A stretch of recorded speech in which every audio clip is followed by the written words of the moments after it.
Welcome back. Today we're going to talk about the art of persuasion, how to convince people, and we're going to look at one of the original foundational texts of that noble art, and it is a text called The Art of Rhetoric by Aristotle. And I guess we'll start with three main questions. The first question is, who or what is Aristotle? The second question is, what the hell am I doing reading a book that's 24 centuries old? And the third and perhaps most important question is it actually any good?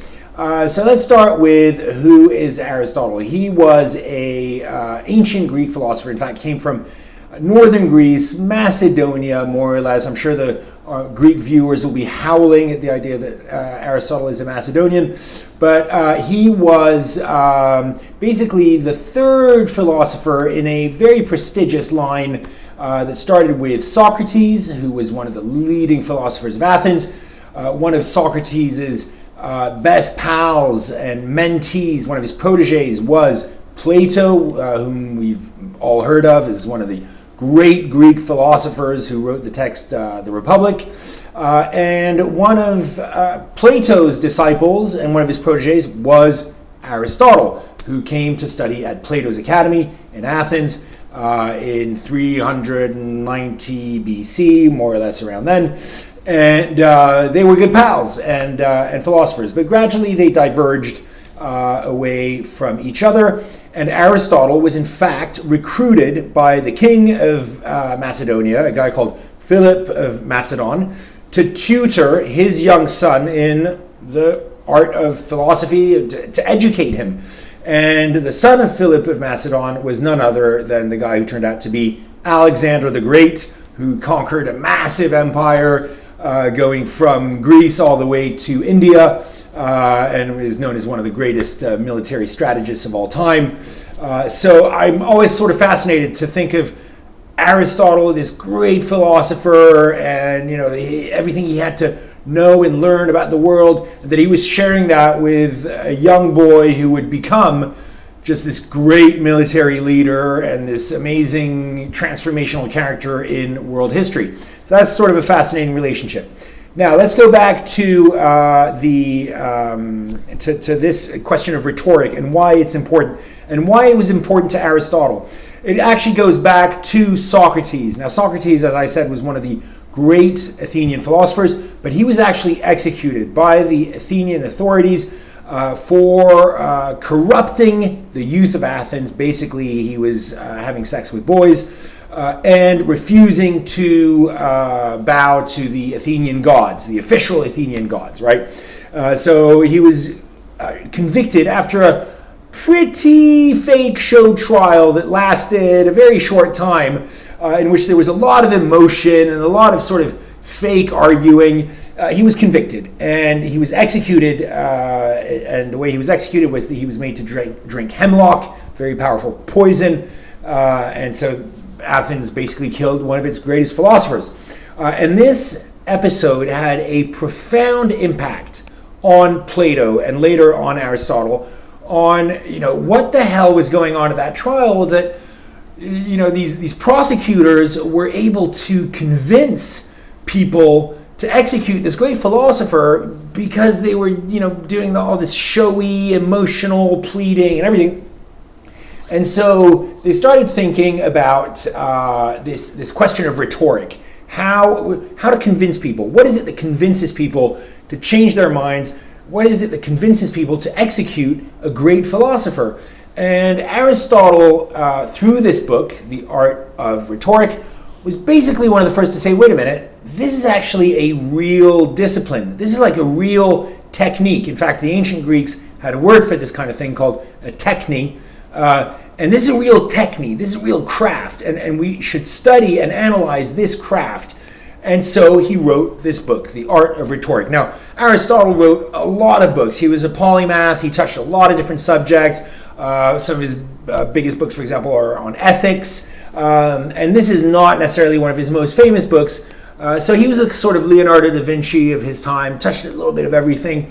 And he wanted to really examine, what are the foundational elements that make public speaking and a speech more persuasive? And how do you transform? How do you change the mind of an audience and bring them to your side? And this development really took off. The need to understand this art really took off with the rise, obviously, of democracy, where people had to convince the population that they wanted to go in one direction rather than another. So the way to debate publicly became very important. Also, there were changes in Athenian law that meant that it was quite easy for people to launch accusations against each other. And so at any given time, anybody really needed to be quite ready to defend themselves and to refute any allegations and to be able to speak coherently and powerfully to a crowd of people to, escape any potential accusations. So all of that led Aristotle to sort of say, all right, let's put it all together and let's elevate rhetoric to the level where it is this technique. And he put it right alongside the techniques of logic and the dialectic. The dialectic being a sort of way of arguing in a very rational, non-emotional way, using contradiction and opposition to arrive at a certain conclusion, which may or may not be some sort of compromise. At least that's how it evolved later on with German philosophers and all of that.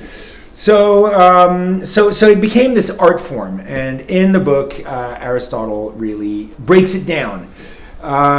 So why did I read this? I think I was sort of interested in seeing, what this original text would say. How do you speak convincingly? Imagine you had to make a big speech in the Senate or in front of your fellow countrymen or on TV, and what are some of the methods that might be used to be more convincing?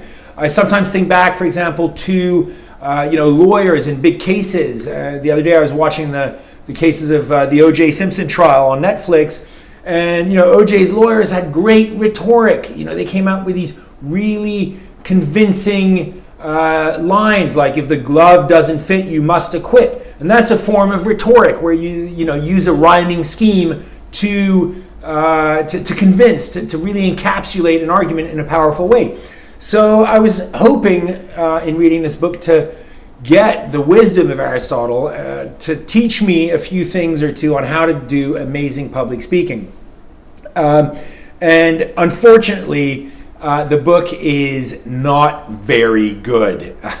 And I should have known this because right in the introduction, which is written by the translator, a guy called, if I'm not mistaken, Hugh Tancred Lawson, who's a classicist, and he does a very powerful introduction, and he does very powerful paragraphs throughout the text to help you sort of navigate the text. He does explain right at the beginning of the introduction that this is one of the drier texts coming from Aristotle, so it's not exactly accessible. At times it's outright impenetrable. It's difficult to follow. The structure that Aristotle presents, yes, there is a structure in that sense that he's really thought about, approaching the different elements of what constitutes a good speech, whether it's the structure of the speech, the devices that can be used. And so at the core of Aristotle's premise, the core of his argument is a device called the Enthymeme, which is a type of probabilistic example that you deduce logically in a series of steps. And if you use the Enthymeme convincingly, then you will be a very convincing person in your speech.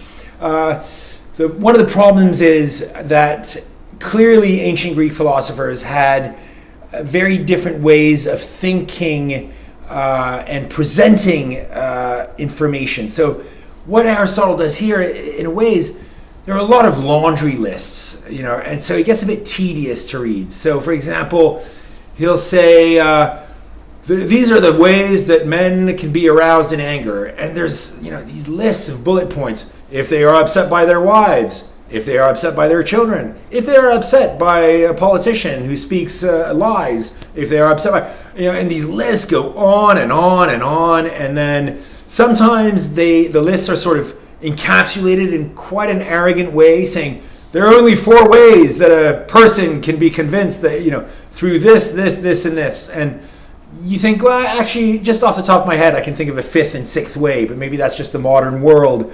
my knowledge of the modern world. So in a way, the information is not super well presented by Aristotle, and this translator does a really good job of trying to make it a little bit easier to navigate, easier to penetrate, and I was very grateful for that. But the text itself is pretty tedious.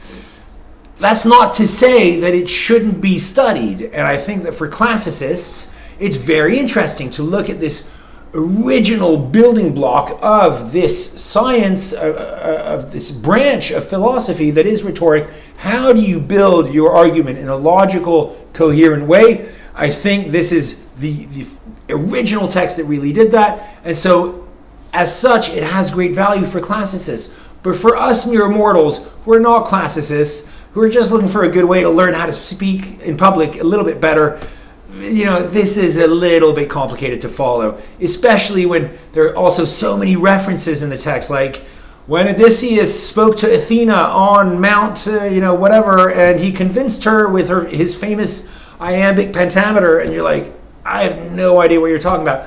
And so you're constantly going back and forth in the footnotes, and some of these references are explained in a comprehensive way. Some of them aren't, so you're constantly sort of struggling against it. So I guess I learned a really valuable lesson with this, and maybe I can share it with you, is that these foundational texts, especially texts that are 24 centuries old, have a lot of value in a more academic setting, I think. Whereas for us mere mortals, yes, they look cool on our bookshelf. It's like, oh, hey, look, you read Aristotle. That's really cool. But really, it's not exactly a pleasurable experience. It's quite dull, and it's quite difficult to read. So overall, I wouldn't recommend this necessarily. But I don't want to leave you hanging and say, like, don't read ancient Greek stuff because it's difficult and it's impenetrable. So I will leave you with a slightly connected recommendation along the lines of this book, which is a book by Plato called The Apology, which deals with the trial of Socrates and how these arguments were presented during the trial, and how Socrates was trying to defend himself in this bullshit show trial, and how he eventually got defeated in this trial, and how he was executed. And there's a very powerful, beautiful scene at the end where Socrates is surrounded by all his friends, and he is made to drink the poison that kills him, and he's gradually dying. It's very touching. It's a very thin book, The Apology. It's like this thick. It's 150 pages, and it's a really nice dive into the world of Athenian philosophy. Just a nice glimpse into it. So I really enjoyed that. So I hope you're not too disappointed in my lack of enthusiasm for Aristotle's original text. I'd love to hear from any of you if you've read it, or if you've read similar ancient texts on this, or even better, could you please let me know if you know of any great books on public speaking? For example, I remember reading the book The Elements of Style, which is the Bible of writing and a clear syntax. And I'm wondering if there's a similar book in public speaking. If you could recommend that, that would be really, really awesome. So please feel free to comment, and please, I'm trying to get this YouTube channel off the ground. I would love it if you could subscribe to it, or tell your friends, or tweet about it, or whatever the hell. I'm hoping that I can engage my audience in a different way through this channel. Thanks a lot for your attention. Really appreciate it.